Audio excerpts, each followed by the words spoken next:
हाँ जी बच्चों, आपने नो डाउट ये कर लिया होगा। मैं आपको बता देता हूँ कि इसका आंसर क्या आया है। इसका आंसर आया है बेसिकली 4.4 ईयर्स, और जिन बच्चों ने मंथ्स में कैलकुलेशन की हैं तो 4 ईयर्स एंड 4.8 मंथ्स, राइट। चलिए सर आगे चलते हैं। हमने कहा ये आपने, मुझे विश्वास है कि आपने डेफिनेटली कर लिया होगा, राइट। अब हम आगे प्रोसीड कर रहे हैं बच्चों। इसके बाद पेबैक पीरियड भी ना, पेबैक पीरियड ये भी दो तरह का होता है। पेबैक पीरियड होता है एक तो सिंपल पेबैक पीरियड, और एक होता है डिस्काउंटेड पेबैक पीरियड, ठीक है। अब ये इसमें फर्क क्या होता है मैं आपको बताने की कोशिश करता हूं। सिंपल पेबैक पीरियड का मतलब हुआ कि जो हम कर रहे थे, अभी हमने जो पैसा लगाया था वो पैसा हमारे पास कितने समय में वापस आएगा, राइट। पर सर डिस्काउंटेड पेबैक पीरियड के अंदर थोड़ा सा चीजें हमारी बदल जाती हैं। पर सबसे पहले तो ये सवाल कि सर डिस्काउंटेड पेबैक पीरियड को बनाने की जरूरत क्या पड़ी, वाई, राइट। अब इस पर्पज के लिए आपको बताना चाहूंगा। मैंने कहा सर हमारे पास दो प्रोजेक्ट है, suppose project 1 and project 2, right. अब अगर मैं इन दोनों का पेबैक पीरियड आपको दे दूं, बता दूं, पेबैक पीरियड अगर मैं आपको बता दूं, तो क्या बता सकते हो कि दोनों में से किसको सिलेक्ट करेंगे? बता सकते हो? मैं सपोज करो यहां पर है 2 इयर्स और ये है 3 इयर्स, तो किसको सिलेक्ट करोगे? आप कहोगे सर हम ऐसे प्रोजेक्ट को सिलेक्ट करेंगे जहां पर कि हमारा पैसा जल्दी वापस आ जाता है। तो आपने कहा सर कहां पर किसको सिलेक्ट करेंगे? प्रोजेक्ट 1 को, यही कहेंगे आप। बट सर आपने जब सिंपल पेबैक पीरियड के बेसिस पर अपना आंसर दे दिया ना, तो you are not 100% correct in all the times. ऐसा क्यों? बच्चों देखो, मैंने प्रोजेक्ट 1 के लिए आपको कुछ बातें बताई। मैंने कहा सर 1 2 3 हमारा जो प्रोजेक्ट है वो किस तरह का है? हमारा प्रोजेक्ट इस तरह का है कि आप स्टार्टिंग में कॉस्ट खर्च करोगे 10 लाख रुपए की, राइट। और जो आपका कैश इनफ्लो अराइज होगा ना, वो ऐसे होगा 5 लाख और 5 लाख। उसके बाद कुछ नहीं। प्रोजेक्ट 2 कैसा है? प्रोजेक्ट 2 है कि यहां पर भी कॉस्ट जो है वो 10 लाख की है, राइट। तो 1 2 3 4 5, तो first year, second year, third year, fourth year और फिफ्थ ईयर। तो यहां पर हमारा जो कैश इनफ्लो अराइज हो रहा है वो अराइज हो रहा है, सपोज करो 3 लाख, फिर 3 लाख, फिर 4 लाख। उसके बाद फोर्थ ईयर में अराइज हो रहा है 2 लाख, उसके बाद अराइज हो रहा है 4 लाख। पेबैक पीरियड देखो 3 इयर्स आ गया या नहीं आ गया? पेबैक पीरियड 3 इयर्स आ गया, राइट। तो देखो पेबैक पीरियड यहां पर भी कितना आ गया? 2 इयर्स। तो हमने पेबैक पीरियड का जब ऊपर बेस पर आंसर दिया तो हमारा आंसर हमेशा हमेशा एक्यूरेट क्यों नहीं आएगा? क्योंकि पेबैक पीरियड हमारे द्वारा इन्वेस्ट किया गया पैसा तो आइडेंटिफाई करके वापस रिकवरी कर लेता है, बट इसके अलावा कुछ भी रिकवरी नहीं करता। आपको उसे इसके अलावा रिकवर करने की जरूरत क्या है? सर बिल्कुल है। तो ध्यान से सुनो बच्चों, जब आपने इस पैसे को अपने प्रोजेक्ट में इन्वेस्ट कर दिया तो डेफिनेटली आप ये चाहते हो कि ये पैसा आपके पास वापस आ जाए, राइट। बट सर इसके अलावा भी आपकी कॉस्ट है। अच्छा, आप ये क्यों चाहते हो कि ये पैसा आपके पास वापस आ जाए? क्योंकि ये आपने अपनी जेब से खर्च किया है, क्योंकि ये आपकी कॉस्ट है, राइट। बट सर आपकी कॉस्ट सिर्फ ये वाला पैसा नहीं है, इसके अलावा एक और कॉस्ट भी है जो आप यहाँ पर बेसिकली इंकर कर रहे हो। कैसे इंकर कर रहे हो? कि अगर आप इस प्रोजेक्ट में पैसे को नहीं लगाते तो इस पैसे को अपने पास जेब में लेके घूमते, क्या अपने घर के लॉकर में रख देते? ब्लैक मनी है तो रख देंगे, है ना। बट सर अगर ब्लैक मनी है तो फिर यहां भी नहीं लगा सकते। तो मतलब आप इस पैसे को कहां पर रखोगे? बैंक में। अगर बैंक में रखोगे तो बैंक वाला आपको 7%, 8%, 9% तो दे देगा। तो मतलब आप जब इस पैसे को इस प्रोजेक्ट में लगा रहे हो तो इस सिचुएशन के अंदर आपके पास जो 7% बैंक से आता वो नहीं आएगा। Is it your cost? Yes, this is also our cost. ये भी हमारी कॉस्ट है, और अगर ये भी हमारी कॉस्ट है तो हमें इस कॉस्ट को भी कंसिडर करना चाहिए, राइट। तो व्हाट आई मीन टू से कि हमने पेबैक निकालते समय ना बेसिकली इस अपॉर्चुनिटी कॉस्ट ऑफ कैपिटल को नहीं देखा, राइट। बल्कि मैं तो कहूंगा हालांकि हमारे क्वेश्चन में अपॉर्चुनिटी कॉस्ट ऑफ कैपिटल ही कहते हैं, इसको हम लोग एक और नाम से जानेंगे, कॉस्ट ऑफ कैपिटल।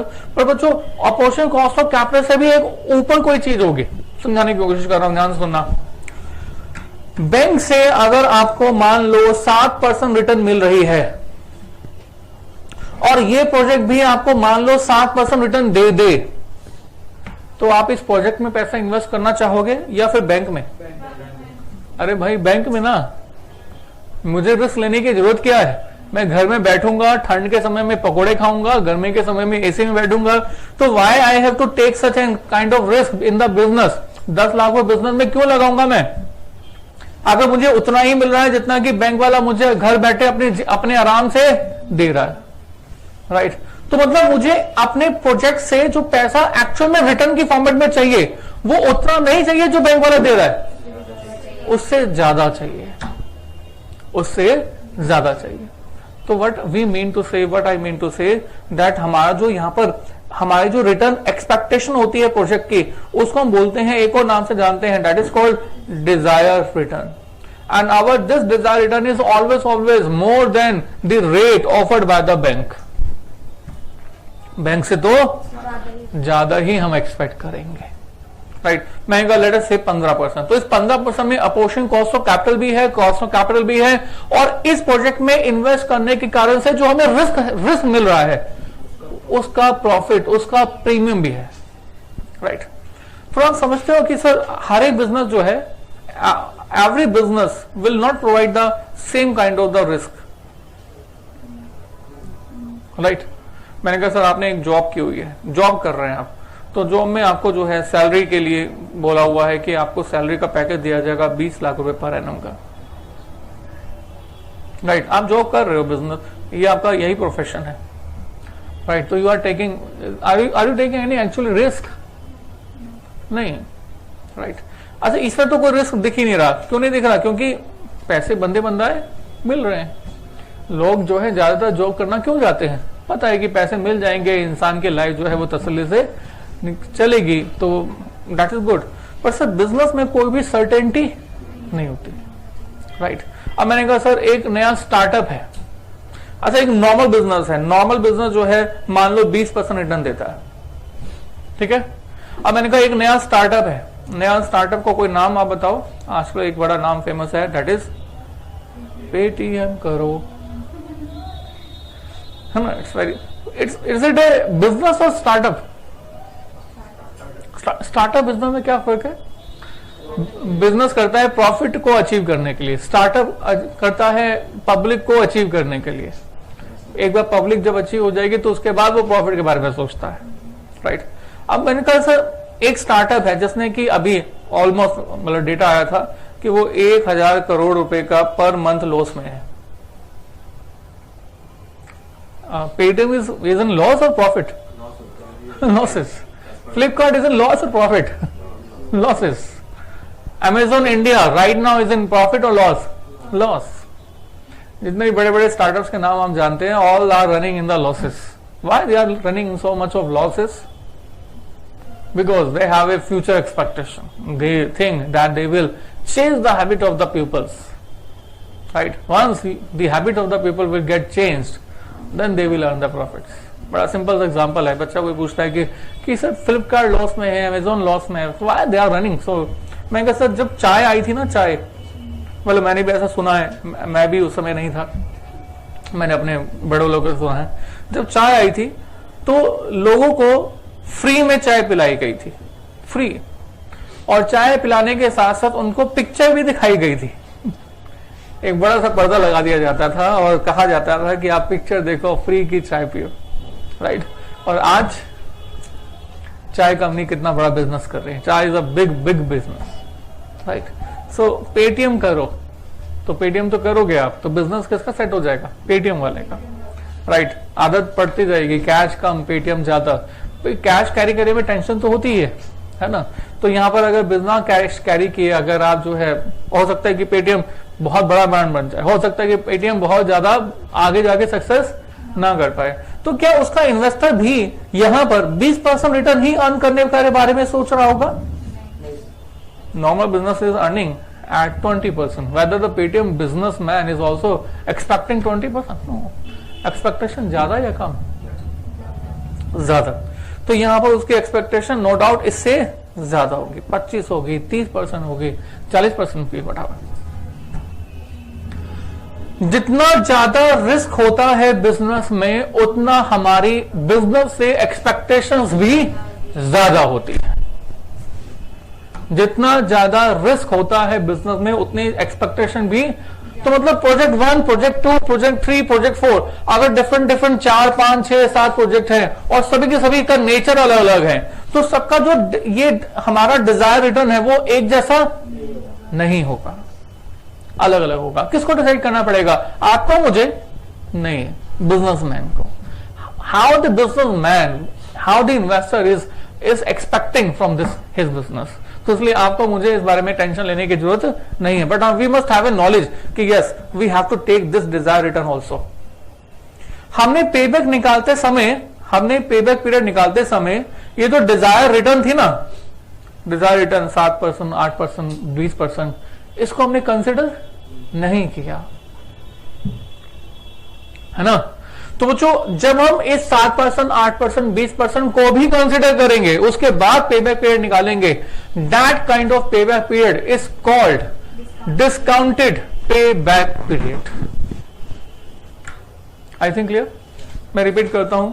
मैंने कहा पेबैक पीरियड का, डिस्काउंटेड पेबैक पीरियड का मीनिंग क्या है. लिखेगा discounted payback period. It is a time gap within which, almost वैसे जैसे कि पहले स्टार्ट किया था, पहले लिखा था, within which we are earning, या we नहीं, sorry, within which investor is getting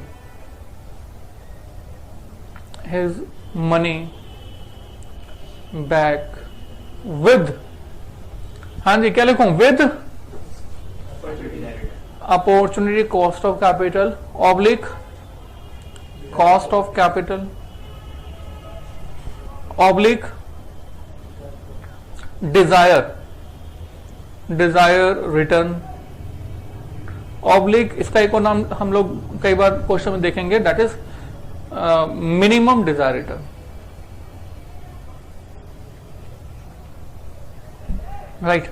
so minimum desire return को कंसिडर करने के बाद हमारा बिजनेसमैन, हमारा इन्वेस्टर, इन्वेस्ट किया गया पैसा कितने समय में वापस रिकवर कर लेता है, उस टाइम गैप को, उस टाइम पीरियड को हम लोग क्या बोलते हैं, discounted payback period. I think clear. Right. अब आपका इंग्लिश है, इसको फाइंड कैसे करेंगे बच्चों. इसको फाइंड करने के लिए आपको मुझे थोड़ा सा टाइम वैल्यू मनी रिपीट करना होगा, करवाना होगा. राइट. समझाने की कोशिश कर रहा हूं, बड़ा सिंपल है बच्चों. इनफैक्ट मैंने कहा रिपीट क्यों कर रहा हूं, रिपीट इसलिए, रिपीट वर्ड क्यों यूज कर रहा हूं, क्योंकि टाइम वैल्यू मनी हर बच्चे ने कहीं ना कहीं किया हुआ. आपको कभी हमने नहीं किया हुआ. राइट. बिल्कुल किया हुआ सर, बिल्कुल आप झूठ बोल रहे हो, आपको पता नहीं. देखो मैंने कहा सर आज की वैल्यू 1 लाख रुपए है, बताओ 5 साल के बाद ये वैल्यू कितनी होगी, जिसमें कि आर जो है वो 10% है. हाँ जी किया हुआ है या नहीं. यस किया हुआ है. तो 5 साल के बाद जो वैल्यू होगी उसको मैंने अमाउंट बोल दूं. राइट. आप कहेंगे सर ये जो मेथड होता है अमाउंट निकालने का, उसको क्या बोलते हैं, कंपाउंडेड मेथड. और कंपाउंडेड वैल्यू मेथड के अंदर हम लोग अमाउंट जो फाइंड करते हैं, that is amount A is equal to P into 1 plus R power T, एक फॉर्मूला होता है. यस. अच्छा अमाउंट फाइंड कर रहे हैं, पी कितना है 1 लाख, 1 प्लस आर कितना है 0.10, टाइम कितना है 5 years. So amount is equal to 1 lakh into this is we have, this number we have. अब बच्चों ये जो नंबर है ना 1 इंटू 1 प्लस 0.15, इसको हम बोलते हैं कंपाउंडेड वैल्यू फैक्टर. क्या बोलते हैं, कंपाउंडेड वैल्यू फैक्टर. और जो ये कंपाउंडेड वैल्यू फैक्टर होता है that can be computed in the two way. हम लोग 2 तरह से निकाल सकते हैं. ये 2 तरीके कौन कौन से होते हैं, एक तो होता है कैलकुलेटर और दूसरा होता है table. Right. Calculator and table. पहले कैलकुलेटर बता दूं, पहले कैलकुलेटर बताता हूं। कैलकुलेटर से कैसे करना होगा, आप पहले 1.10 लिखो। आपको वैसे क्या फाइंड करना है, पावर 5, ये नंबर निकालना है। तो कैलकुलेटर पे ऐसे कैसे निकालेंगे, पहले 1.101 लिखो, 1.1, उसके बाद मल्टीप्लाई का साइन प्रेस करो, फिर इक्वल टू का साइन प्रेस करो। इस तरह से जो आपकी कैलकुलेटर की स्क्रीन पर आपके पास आंसर होगा वो पावर 2 का होगा, ठीक है। उसके बाद इक्वल टू और प्रेस करो तो आपके पास आपके स्क्रीन पर आंसर होगा वो 3 का होगा। पहली बार जो आंसर आया वो किसका आया, 2 का, उसके बाद 3 का, उसके बाद फिर से एक बार और इक्वल टू, आंसर किसका आएगा 4 का, एक बार और इक्वल टू 1.10 पावर 5। आपको कितनी पावर चाहिए थी, 5 पावर के लिए आपने इक्वल टू कितनी बार प्रेस किया, 4 बार। Be careful, right. एक कैलकुलेटर मुझे दिखाइएगा। तो जो हमने कहा हम आपके साथ एक बार कैलकुलेटर पे करके देखते हैं कि क्या आता है। तो definitely 1.1 multiply by equal to power कितनी आ गई, मतलब आंसर जो लिखा हुआ है स्क्रीन पर वो क्या है, पावर 2 का, and then equal to power 3, power 4, power 5, ठीक है। तो ये जो नंबर आ गया वो कितना आ गया, 1.61051, राइट। और इस नंबर को हम लोग यहां पर यूज करेंगे तो अमाउंट हो जाएगा 1 लाख इंटू 1.61051, तो मल्टीप्लाई करके आ गया 1.61051 लैक्स। मैं आपको बता दूं बच्चों, ये जो नंबर निकाला ना, ये नंबर बेसिकली शो क्या कर रहा है, प्लीज ध्यान दीजिएगा। ये नंबर शो कर रहा है कि अगर t0 पर 1 रुपए की वैल्यू है और अगर रेट 10% है तो इस 1 रुपए की वैल्यू 5 साल के बाद क्या बन जाएगी, 1 रुपए की वैल्यू अगर ये बन जाएगी तो 1 लाख की वैल्यू क्या बन जाएगी, 1.61051 लैक्स। यस, अच्छा। तो बच्चों ये तो हमने कहा ये है कैलकुलेटर का कमाल। अब टेबल से करेंगे तो कैसे करेंगे, तो बच्चों आपकी बुक के सबसे लास्ट में हमने एक टेबल दी हुई है, उस टेबल को आप निकालिएगा। हाँ जी बच्चों, जब आप टेबल देखेंगे ना बच्चों, टेबल कौन सी देखेंगे, टेबल देखेंगे future value factor table, right. अब टेबल में क्या होगा, ध्यान से सुनिएगा। टेबल में क्या होगा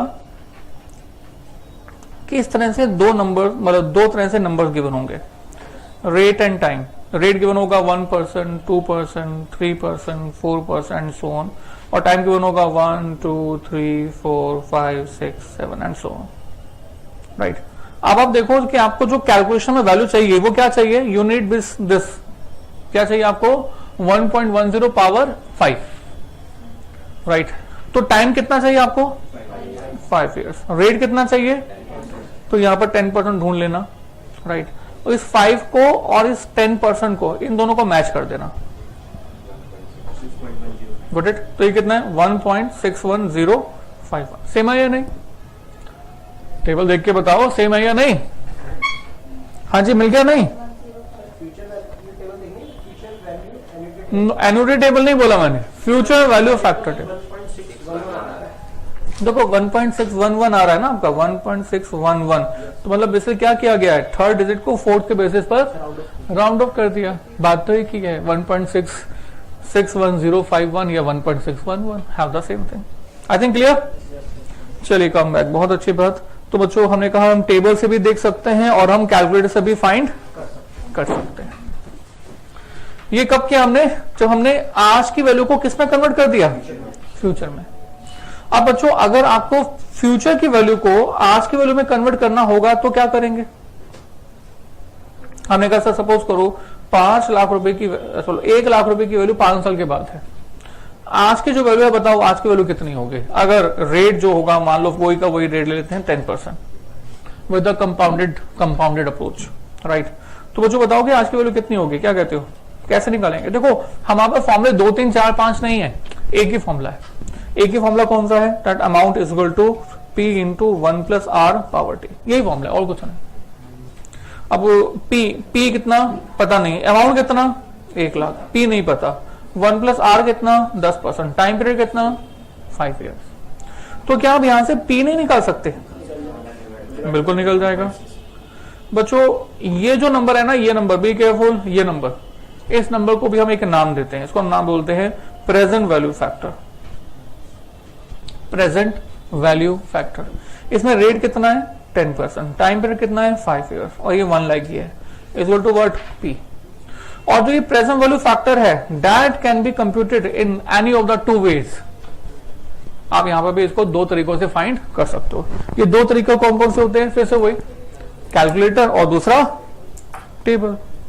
पहला मेथड क्या है कैलकुलेटर और दूसरा मेथड क्या है टेबल, राइट। मैं पहले कैलकुलेटर बता दूं। कैलकुलेटर से क्या करना होगा 1/1.10 पावर 5 की वैल्यू फाइंड करनी है ना। तो ये वैल्यू फाइंड करने के पहले 1.10 से स्टार्ट करो, फिर डिवाइड बाय इक्वल टू करोगे तो आपकी स्क्रीन पर जो आपके पास आंसर होगा वो क्या होगा, आपके स्क्रीन पर आपके पास आंसर होगा 1.10 पावर 1 का, ठीक है। फिर से इक्वल टू प्रेस करो तो आपके स्क्रीन पर आपके पास जो आंसर होगा वो क्या होगा पावर 2 का। फिर से इक्वल टू प्रेस करो, आपके स्क्रीन पर जो आपके पास आंसर होगा वो होगा 3 का। फिर से इक्वल टू 1.10 पावर किसका होगा 4 का। एक बार और इक्वल टू तो आपके पास जो आंसर होगा वो किसका होगा 5 का। Is it clear. डिवाइड वाले केस में 5 पावर लाने के लिए आपने कितनी बार इक्वल टू प्रेस किया 5 बार। हमारा ये डिवाइड वाला केस है ना, तो आपने इक्वल टू कितनी बार प्रेस किया 5 बार। मल्टीप्लाई वाले केस में एक बार कम था, बट डिवाइड वाले केस में ऐसा नहीं है, राइट। तो शुड आई डू, तो हमने कहा let us start 1.1 divide by equal to power 1 power 2 power 3 power 4 power 5।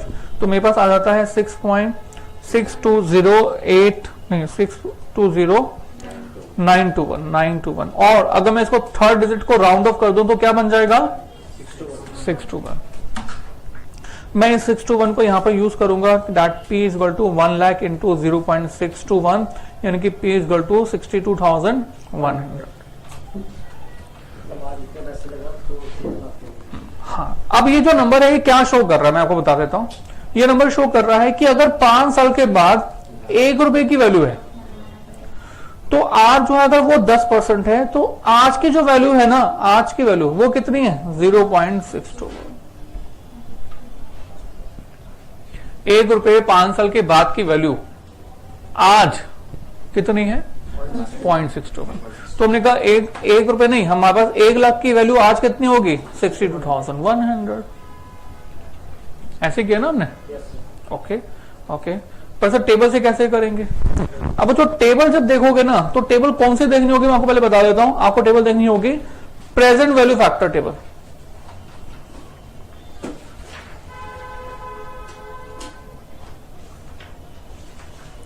Table कौन सी देखनी होगी प्रेजेंट वैल्यू फैक्टर। ये टेबल भी वैसे ही है जैसे हमारे पास पहले वाली टेबल थी, राइट। यहां पर भी क्या होगा, यहां पर भी आपके पास दो लाइंस चल रही होंगी। यहां पर चल रहा होगा रेट और यहां पर टाइम। वही rate 1%, 2%, 3%, 4%, 5%, 6% and so on. Time 1, 2, 3, 4, 5, 6 and so on.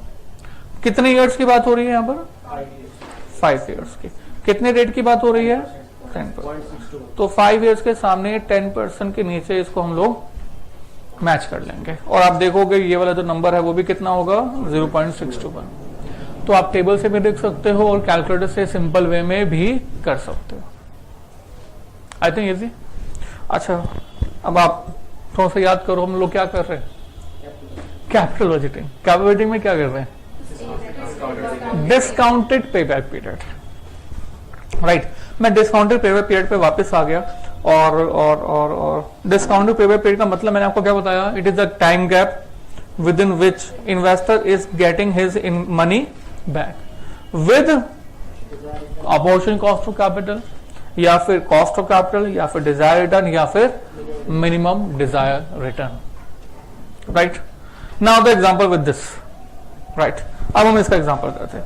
तो एग्जांपल नंबर नेक्स्ट कौन सा एग्जांपल है ये, क्या एग्जांपल बनेगा। सो ऑलमोस्ट ऐसे ही एग्जांपल होगा जैसे कि पहले किया था हमने सर। T0 पर जो आपके पास कॉस्ट है वो है 10 लाख की सपोज करो, और first year, second year, third year, fourth year, fifth year, right. And cash inflows हैं let's say 4 lakh, 3 lakh, 3 lakh, 4 lakh, 4 lakh. And cost of capital मैंने लिख दिया और कॉस्ट ऑफ कैपिटल ले लिया, कुछ भी ले सकते हैं 9%। क्वेश्चन क्या कर रहा है, क्या फाइंड करो, find discounted pay back period. Discounted बच्चों कभी कभी क्वेश्चन आपको बोलता है पे बैक पीरियड फाइंड करो, तो इस केस में कौन सा पे बैक पीरियड फाइंड करोगे, डिस्काउंटेड वाला या सिंपल वाला? सिंपल वाला। वैसे तो मैं तो कहूंगा कि दोनों ही फाइंड कर देना अगर कर सकते हो तो, पर सिंपल वाला भी करोगे तो चल जाएगा। ओके यहां पर तो डिस्काउंटेड पे बैक पीरियड ही कह रहा है फाइंड करने के लिए। अब हम क्या करेंगे, कैसे करेंगे, कुछ सोच के बताओ। Statement showing cumulative cash inflow, right. पर क्यूमुलेटिव कैश इनफ्लो के अलावा यहां पर हमें दूसरा काम भी करना है कि जो ये कॉस्ट ऑफ कैपिटल है, उस कॉस्ट ऑफ कैपिटल को भी हर एक नंबर में से हटा देना होगा, राइट। अच्छा कॉस्ट ऑफ कैपिटल का नाम मैं यहां पर बदल रहा हूं, इसको मैं बोल रहा हूं basically minimum desire return. Minimum desire return, तो मिनिमम डिजायर रिटर्न मैं यहां से हटा रहा हूं, राइट। अच्छा मुझे ऊपर देखो एक बार 1 2 3 4 5 बच्चों ये 5 साल हैं। इन 5 साल के अंदर आपके पास कैश इनफ्लोज हैं, we have 4 lakh, 3 lakh, 3 lakh, 4 lakh and 4 lakh, right. पहले क्या करते थे हम लोग, हम कहते थे कि 10 लाख का जो अमाउंट है ना वो कितने सालों में रिकवर हो जाएगा, वो जो टाइम पीरियड है, टाइम अमाउंट है, टाइम है, दैट इज पे बैक पीरियड। अब तो ऐसा नहीं कर रहे, आप क्या कर रहे हैं कि सर जो 4 लाख, 3 लाख, 4 लाख, 4 लाख रुपए हमारे हो गए ना, अमाउंट आया है, उसमें से पहले हम लोग रिटर्न जो है वो रिकवर करेंगे। बच्चे कहते हैं रिटर्न क्यों, पहले तो आप अमाउंट रिकवर करो। मैं बच्चों का एग्जांपल बोलता हूँ, मैं बच्चों बताना, जो भी मतलब मुनीम होते हैं जो वो पैसा ब्याज पे देते हैं, तो जब पैसा वापस दिया जाता है तो पहले वो ब्याज रिकवर करते हैं या फिर मूल यानी कि प्रिंसिपल रिकवर करते हैं? ब्याज, राइट। मतलब कहा जाता है मूल से ज्यादा ब्याज प्यारा होता है, राइट। फिर बच्चों गौर समझाता हूं। बच्चों बताओ, आपके घर में दादा दादी होंगे, तो दादा दादी जो है वो आपके पापा को ज्यादा प्यार करते हैं या फिर आपको ज्यादा प्यार करते हैं? हमें मतलब पोते पोतियों को ज्यादा करते हैं, क्योंकि मूल से ज्यादा ब्याज प्यारा है। उनके लिए तो आप ब्याज हो, मूल तो उनका बेटा बेटी है ना। तो पहले हम लोग ब्याज, मूल मतलब ब्याज को रिकवर करते हैं, उसके बाद मूल को रिकवर करेंगे। तो जो कैश इनफ्लो 4 लाख, 3 लाख, 3 लाख, 4 लाख, 4 लाख रुपए का आपके पास आ रहा है ना, उसमें से पहले हम लोग इंटरेस्ट कॉस्ट को रिकवर करना चाहते हैं, यानी कि मिनिमम डिजायर रिटर्न को कैसे रिकवर करें। हमने कहा सर 4 लाख को हम लोग इसमें से 9% का रेट क्या कर देंगे, प्लस या माइनस। 4 लाख रुपए को हम लोग पहले T0 पे बना देंगे, 9% के रिटर्न को हटाकर माइनस करके, राइट। 9% रिटर्न हटाने के लिए 1 + r⁻t से डिवाइड करेंगे या मल्टीप्लाई करेंगे? डिवाइड करेंगे। आपको कैसे डिवाइड करेंगे, कैसे पूछो। अभी भी थोड़ी देर पहले हमने कहा, देखो टाइम वैल्यू में 1 लाख की वैल्यू, T0 की वैल्यू को 5 साल के बाद की वैल्यू बनाने के लिए हमने जो है 1 + r⁻t से मल्टीप्लाई किया। इससे क्या हुआ कि फ्यूचर की वैल्यू बढ़ गई या कम हो गई, राइट। फ्यूचर की वैल्यू जो है वो बढ़ गई थी। 1 लाख रुपए जो है वो क्या बन गया था, 1,61,000 समथिंग। तो जब हम 1 + r⁻t से मल्टीप्लाई करेंगे, तो आपके पास जो इंटरेस्ट होगा वो क्या हो जाएगा, ऐड। और एग्जाम्पल नंबर 2 में अरे कहां गया भाई एग्जाम्पल, ये रहा। हमने कहा सर हमारे पास 1 लाख की जो वैल्यू है वो फ्यूचर की है, इससे हम आज की वैल्यू निकालेंगे। इससे जब हम आज की वैल्यू निकालेंगे तो ये जो वैल्यू आएगी वो 1 लाख से कम होगी, ज्यादा होगी, कम होगी। हमने देखो क्या किया, इस 1 लाख से 1 + r⁻t को प्लस डिवाइड किया, मल्टीप्लाई किया, हाँ जी डिवाइड किया। बड़ा सिंपल सा रूल है, आज की वैल्यू को फ्यूचर बनाना है यानी कि टाइम वैल्यू मनी प्लस करना है, 1 + r⁻t से मल्टीप्लाई कर दो। अगर फ्यूचर की वैल्यू को आज बनाना है तो आपको बेसिकली फ्यूचर वैल्यू को आज बनाने के लिए इस वैल्यू को कम करना होगा, तो 1 + r⁻t से डिवाइड कर दो, ठीक है। मल्टीप्लाई या डिवाइड। तो बच्चों मुझे बताओ टाइम वैल्यू मनी 9%, इस 4 लाख में से क्या करनी है, प्लस या माइनस? माइनस करनी है। तो हमें 1 प्लस आर पावर टी से डिवाइड करना होगा। तो बच्चों कहने का मतलब ये, हमने 4 लाख को 1 प्लस 0.09 पावर 1 से डिवाइड किया। फिर अगले 3 लाख को अगले 3 लाख को फिर से हम लोग टाइम वैल्यू मनी को हटाने के लिए क्या कर देंगे, डिवाइड कर देंगे। फिर अगले 3 लाख के लिए 0.9 पावर 3, फिर अगले 4 लाख के लिए 1 प्लस 0.09 पावर 4, फिर अगले 4 लाख, मतलब हम लोग सबको जो है 1 प्लस आर पावर टी से क्या कर देंगे, डिवाइड कर देंगे। और इन अब जो ये नंबर्स आ जाएंगे ना, प्लीज हियर एक मिनट, अब जो ये नंबर्स आ जाएंगे उसके बाद देखेंगे कि ये जो नंबर्स हैं, ये नंबर्स हमारे नंबर्स, ये 10 लाख रुपए का अमाउंट जो हमने टीजों पे खर्च किया था वो कितने साल में 10 लाख रुपए रिकवर करते हैं। अब जो टाइम गैप आएगा, that time gap is called discounted pay back period. I think clear? तो बच्चों हम लोग इसके लिए टेबल बना रहे, statement showing present value of cash inflows.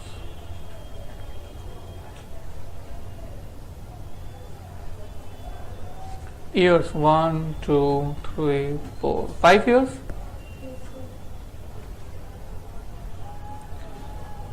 Cash inflows, and we have the different cash inflows. देखो तो 4 3 3 4 4 4 3 3 4 4 राइट। और बच्चों मैंने क्या किया, मैंने यहाँ पर एक टेबल में कंपोनेंट लिख दिया, that is present value factor. Rate कितना है, 9%, टाइम पीरियड टी। हाँ जी, हमें इसको 4 लाख को मल्टीप्लाई करना होगा 1/1 प्लस आर 0.09 पावर 1 से, राइट। इस नंबर को बच्चों याद है मैंने क्या कहा था, क्या कहेंगे इसको, प्रेजेंट वैल्यू फैक्टर। ये प्रेजेंट वैल्यू फैक्टर कहां से आ जाएगा, या तो टेबल से या तो कैलकुलेटर से। तो आप कहीं से भी निकाल देना, मेरे पास भी कैलकुलेटर है, I can find out it. मतलब 1.09 डिवाइड बाय इक्वल टू, तो मेरे पास आता है इट्स कितना आता है 0.9174, राइट। अगली बार क्या करना होगा, 1.09 पावर 2 चाहिए मुझे, तो मैं इसको बस एक बार इक्वल टू प्रेस कर दूंगा, just one time equal to, एक बार इक्वल टू प्रेस कर देंगे तो ये आ जाएगा 0.8416, है ना। अगली बार पावर कितनी है 3, एक बार और इक्वल टू, तो आ जाएगा 0.7721 या 22। बच्चे पूछते हैं कि बच्चों कि सर हम लोग जो है 3 डिजिट तक करें या 4 डिजिट तक करें, तो मैं कहूंगा सर टेबल तो 3 डिजिट तक कहती है, पर अगर आपको आंसर बहुत ज्यादा एक्यूरेट चाहिए तो 4 डिजिट तक करोगे तो चल जाएगा, ठीक है। एक बार और इक्वल टू, तो we have 0.7084 and then one more equal to and we have 6499, right. और बच्चों मैं क्या करने वाला हूं, इस कैश इनफ्लो को प्रेजेंट वैल्यू फैक्टर से मल्टीप्लाई करने वाला हूं, ए इंटू बी। तो मेरे पास क्या आ जाएगा, present value of cash inflow, मेरे पास आ जाएगा present value of cash inflow. Got it. 4 lakh की जो वैल्यू थी वो 1 साल के बाद की वैल्यू थी, उसमें से 9% की डिजायर रिटर्न मैंने माइनस, 9% है ना, कुछ और है 9% है, सो 9% की डिजायर रिटर्न माइनस कर दी। तो ऐसा करने पर मेरे पास एक प्रेजेंट वैल्यू आ गई है, और ये प्रेजेंट वैल्यू जो है वो मल्टीप्लाई करके बता दो कितना आता है, 4 lakh into this number, yes please, 366960 and then 3 lakh into 0.8416, yes please, 252480 and again 3 lakh into this 231660, one more 2360, one more 9960, ठीक है। तो बच्चों ये जो नंबर्स आ गए, इन नंबर्स को हमने क्या कहा, प्रेजेंट वैल्यू। देखो बच्चों 1 साल के बाद हम कमाएंगे तो 4 लाख, उसमें से 9% की डिजायर रिटर्न हटा के आज की वैल्यू मतलब प्रिंसिपल जो अमाउंट का कंपोनेंट जो हमें रिकवर करेगा वो कितना करेगा 366,960।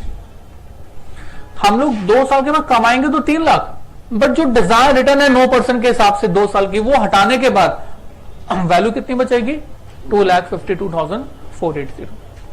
3 साल बाद कमाएंगे तो 3 लाख, उसकी आज की वैल्यू डिजायर रिटर्न हटा के वो ये है, एंड सो ऑन।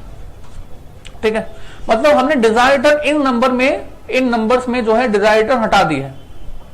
अब हमें क्या रिकवर करना है?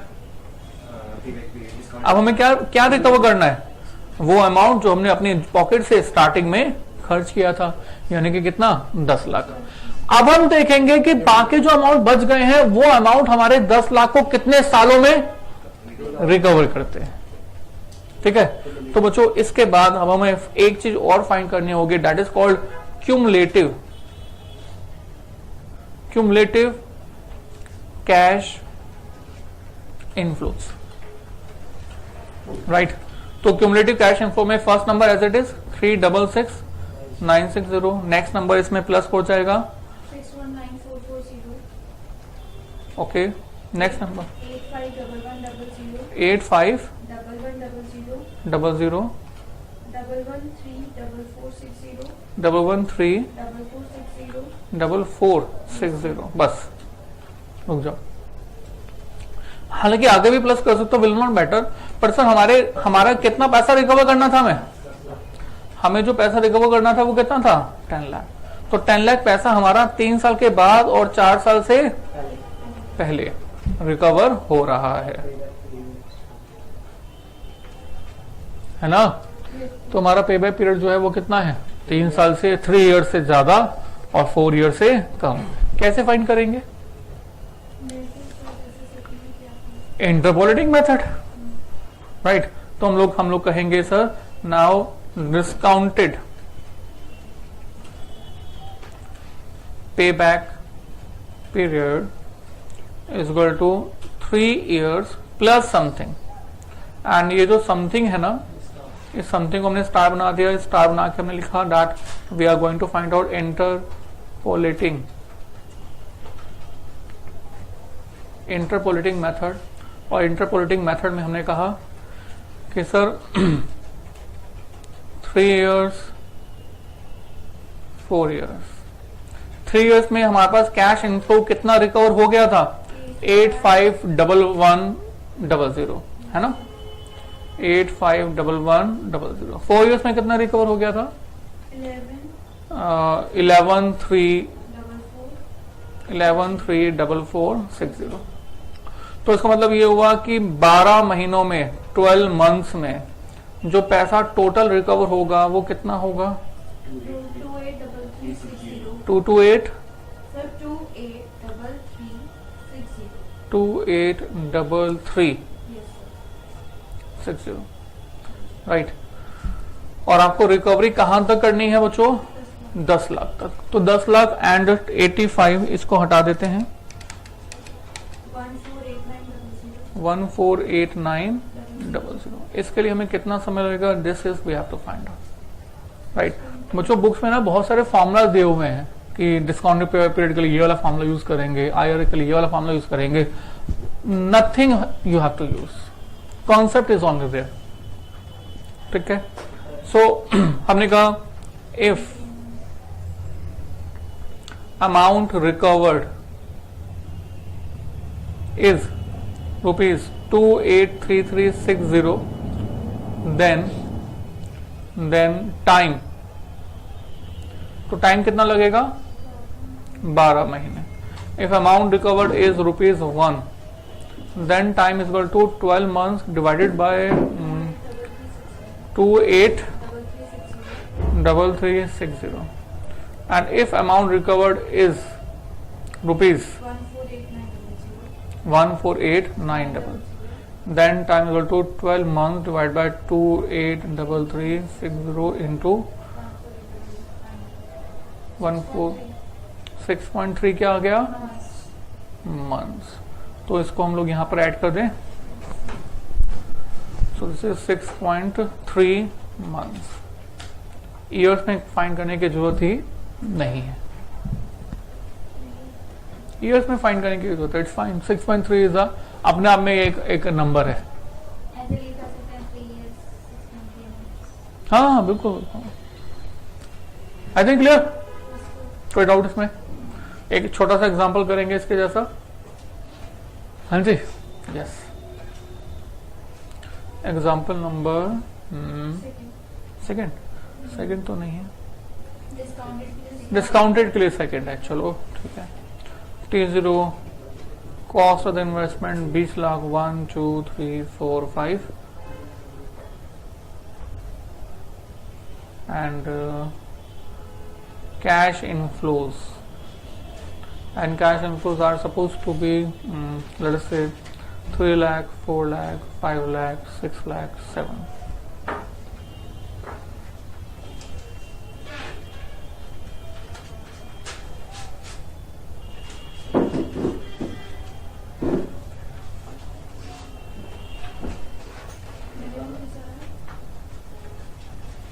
इसको हम डिस्काउंटिंग फैक्टर भी बोलते हैं। कॉस्ट ऑफ कैपिटल, बेसिकली देखो cost of capital, minimum desired return, ये जितने भी रेट होते हैं, ये सभी के सभी रेट फ्यूचर के कैश इनफ्लोज को प्रेजेंट में कन्वर्ट कर लेते हैं। इसको बोलते हैं डिस्काउंट करना। फ्यूचर वैल्यू को प्रेजेंट में कन्वर्ट करना मतलब क्या बोलते हैं? डिस्काउंट करना है। तो इसको हम एक नाम देते हैं, that is called discounting factor rate या डिस्काउंटिंग रेट भी बोलते हैं। So suppose to be 12%। हाँ जी, कर सकते हैं। तो मैं चाहूंगा कि आप करें, मैं आपको इसका आंसर बताऊंगा सिर्फ। Please do this right now.